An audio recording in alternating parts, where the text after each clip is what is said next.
सांगली जिल्हा मध्यवर्ती बँकेतील गैरव्यवहाराची पुन्हा चौकशी होणार. आता निवृत्त न्यायाधीश मार्फत होणार चौकशी. आमदार सदाभाऊ खोत आणि आमदार गोपीचंद पडळकर यांची माहिती. 3 महिन्याच्या आत बँकेची चौकशी करण्याचे आदेश. सांगली जिल्हा मध्यवर्ती बँकेतील गैरव्यवहाराची पुन्हा चौकशी होणार आहे. आता निवृत्त न्यायाधीश मार्फत चौकशी होणार आहे. आमदार सदाभाऊ खोत आणि आमदार गोपीचंद पडळकर यांनी माहिती दिली आहे. 3 महिन्याच्या आत बँकेची चौकशी करण्याचे आदेश देण्यात आले आहेत. संचालक मंडळाने स्वतःहून राजीनामा दिला पाहिजे. बँकेत मनमानी पद्धतीने कर्ज वाटप करणाऱ्यांवर कारवाई झाली पाहिजे. तसेच बँकेत झालेल्या नोकर भरतीची आणि नोकर भरती करणाऱ्या कंपनीची देखील चौकशी झाली पाहिजे, अशी मागणी देखील आमदार सदाभाऊ खोत आणि आमदार गोपीचंद पडळकर यांनी केली आहे. सांगली जिल्हा मध्यवर्ती बँकेतील आर्थिक नुकसानीची चौकशी करण्यासाठी माजी न्यायाधीश M.R. मखरे यांची नियुक्ती करण्यात आलेली आहे. सहकारी संस्था अधिनियम 1960चे कलम 88 अन्वये ही चौकशी करण्याचे आदेश विभागीय सहनिबंधक यांनी दिले आहेत. संचालक मंडळाच्या मागील कालावधीत संगणक खरेदी, नोकर भरती, इमारत दुरुस्ती आणि शाखांचे नूतनीकरण यावर कोट्यवधींचा अनावश्यक खर्च झाला असल्याने बँकेचे आर्थिक नुकसान झाल्याचे प्रथमदर्शनी चौकशीत आढळून आले. त्यामुळे विभागीय सहनिबंधक यांनी कलम 88 अन्वये उपनिबंधक मिरजचे बिपिन मोहिते यांची चौकशीसाठी प्राधिकृत अधिकारी म्हणून नियुक्ती करण्यात आली होती. मात्र नियमित काम असल्याने चौकशीसाठी असमर्थता दर्शवली होती. त्यामुळे आता चौकशीसाठी माजी न्यायाधीश ॲडव्होकेट मखरे यांची प्राधिकृत अधिकारी म्हणून नियुक्ती करण्यात आली आहे. विभागीय सहनिबंधक डॉक्टर महेश कदम यांनी याबाबत आदेश दिले आहेत.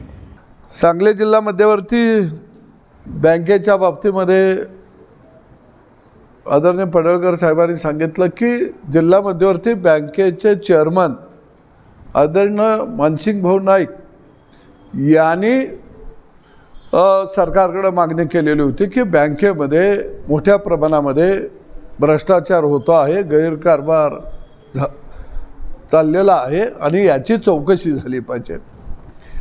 आणि तीच मागणी मी आणि पडळकर साहेबांनी लावून धरली की घरचा मालकच जर म्हणत असेल कुंपणच शेत खायला लागलं या, तर आम्ही म्हटलं या कुंपणाची चौकशी झाली पाहिजे. आणि म्हणून आता या ठिकाणी निवृत्त न्यायाधीश आदरणीय ॲडव्होकेट M.R. मखरे साहेब यांना चौकशीसाठी यांची नेमणूक झालेली आहे. आणि निश्चितपणानं ही चौकशी लवकरात लवकर व्हावी अशी अपेक्षा सांगली जिल्ह्यातील सगळ्या जनतेची आहे. मला वाटतं की हे जे संचालक मंडळ आहे यांनी आता स्वतःहून राजीनामे दिले पाहिजे. ती पारदर्शकपणानं जर चौकशी व्हायची असेल तर.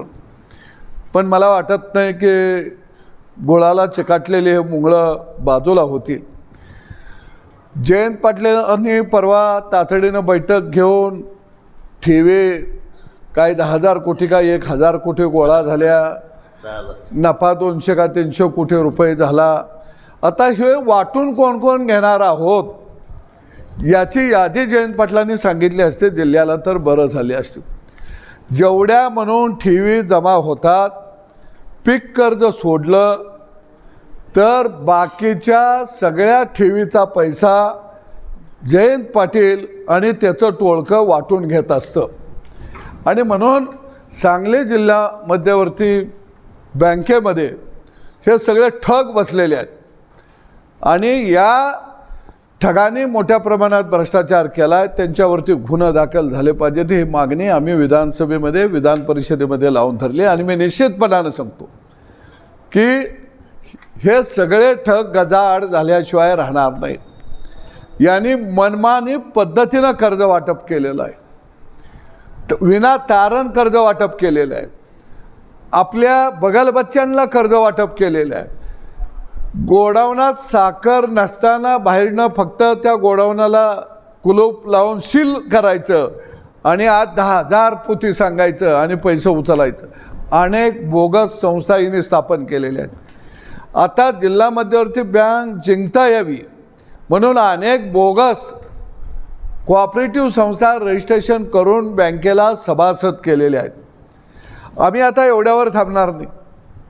पूर्वी जी नोकर भरती केली, ज्या कंपनीनं ही नोकर भरती केलेली आहे ती कंपनीसुद्धा भ्रष्टाचारामध्ये अडकलेली आहे. इतर बँकेच्यामध्ये त्या कंपनीवरती गुन्हा दाखल झालेला आहे आणि म्हणून पहिल्या नोकर भरतीची सुद्धा चौकशी झाली पाहिजे आणि ज्या कंपनीने नोकर भरती केली त्या कंपनीवरती सुद्धा गुन्हा दाखल झाला पाहिजे, अशी सुद्धा मागणी निश्चितपणानं आम्ही येत्या काळामध्ये लावून धरणार आहोत.